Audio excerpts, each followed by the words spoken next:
उसको याद ही रखें। अच्छा साहब, आप ये बताइए कि यहाँ पे तो काफी कैंडिडेट हैं, काफी पार्टियों से कैंडिडेट भी हुए, और उनके अलावा शायद मैं ये नहीं कहूँगा कि किसी ने आपका मुखालफत किया या कुछ भी है, लेकिन कहने का असल मकसद ये है कि मकामी का तो हम सुन रहे हैं। इसी हवाले से आप क्या कहोगे, क्या आपको कितना उम्मीद है यहाँ पे जीतने का, कितना उम्मीद है, और आवाम से आप कितना उम्मीद रखते हो, या मकामी या नामकामी होने से कुछ आप रोशनी डालोगे, इसका क्या वजूहत है? अच्छा, ये जो एक तो इलेक्शन होते हैं लोकल बॉडीज के, उसमें वार्ड्स होते हैं, यूसीज होती हैं। जब इलेक्शन कौमी और सूबाई असम्बली का होता है तो उसका हल्का बहुत बड़ा होता है। अब अगर यूसी का इलेक्शन होगा तो यकीनन लासीकोट है तो लासीकोट फोकस होगा। जब सूबाई का होगा तो उसमें लासीकोट से हटके 30-40 वोट और आएंगे, फिर दूसरी आबादी आएंगी, तो कौमी का होगा तो बढ़ते बढ़ते गुलशन इकबाल तक पहुंच जाएंगे। तो अगर जो बंदा गुलशन इकबाल में रह रहा है तो उसके लिए वो मुकामी है, वो वहाँ की आबादी के लिए, और जो यहाँ रह रहा है उसके लिए ये मुकामी है।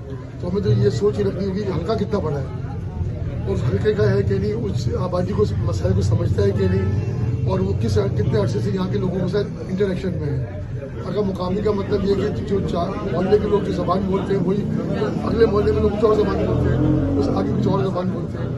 लेकिन जो राब्ते में ये बाबा, ये मुझे बचपन से 12-13 साल की उम्र से जानता है बाबा। आप बताएं कि ये इतनी बड़ी पुरानी हस्ती, ये खुर्शीद बुरी साहब बैठे 1990 से मुझे जानते हैं, जब इनके जुंजार रोड के अंदर कोई शहरी आबादी के लोग आ भी नहीं सकते थे। मैं उस जमाने में स्टूडेंट लाइफ में पोल्ट्री फार्म चलाता था 1990 में।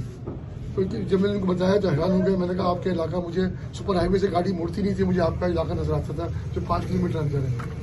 तो मैं समझता हूँ असल चीज़ भी ये है कि हम आपके साथ राब्ते में, इसको मैं समझता हूँ ये मेरे बड़े फख्र का एक तमगा है, और यही मुकाबले का तमगा है। अच्छा, यहाँ इसी हल्के में काफी देखो MQM पहले मुंतखब हुआ, उसके बाद जमात इस्लामी, उसके बाद PTI भी मुंतखब हुआ, लेकिन सब लोगों का एक ही नारा होता है कि हम यहाँ पेरिस बना देंगे, यहाँ हम डिफेंस बना देंगे। इसी हवाले से अगर अल्लाह करे आप जीत जाते हो तो आपका क्या इरादा है? हमारी जान भुट्टो के साथ है इंशाल्लाह। अब देखिए, आपने खुद ही मुझे याद दिलाया MQM और PTI, ये जमात इस्लामी। अब उनके साथ कैंडिडेट्स का पूछे कि वो इस इलाके के साथ क्या रब्ता था।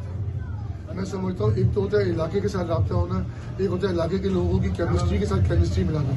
मेरी इन लोगों के साथ केमिस्ट्री मिली हुई है, इनकी और इनकी दोनों की कौमें बिल्कुल अलग है, लेकिन हम लोग की केमिस्ट्री एक है। हमारा समझ लें कि खून एक है। अगर आप हमारा चेक करेंगे ब्लड ग्रुप तो एक ही निकलेगा आपको, इंशाल्लाह। ब्लड ग्रुप एक है। तो अब आप ये समझे कितनी बड़ी बात है कि हम यहाँ पे 5-6 कौम के लोग बैठे हुए हैं, इंसानियत के लोग बैठे हुए हैं, फिक्र के लोग बैठे हुए हैं। तो गुलदस्ता है ये, तो खूबसूरती गुलदस्ते में होती है। हम गुलदस्ते की तरह सियासत करते हैं।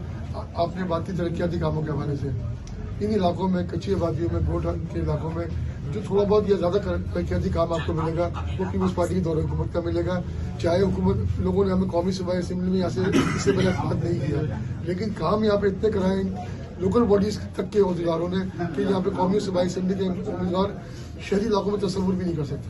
आप चलें नौरताबाद में, गुलशन इकबाल में, लोग ढूंढ रहे हैं उनको। ऐसे ऐसे उम्मीदवार आए जो अपनी गाड़ी में गन्ने का ढक्कन लेके, कौमी असम्बली का उम्मीदवार गन्ने का ढक्कन ट्रॉली में लेके आ रहा है, और पीछे दूसरी जब वो जाते हैं अपनी कार में, पीछे से ट्रॉली आके ढक्कन वापस ले जाती है। ये ड्रामे हुए। अल्हम्दुलिल्लाह ये सरपरस्ती के तौर पर यहाँ के मुकामी अहदेदार पीपल्स पार्टी के यहाँ होते हैं। हमारा जो सेक्रेटेरिएट में मिनिस्ट्री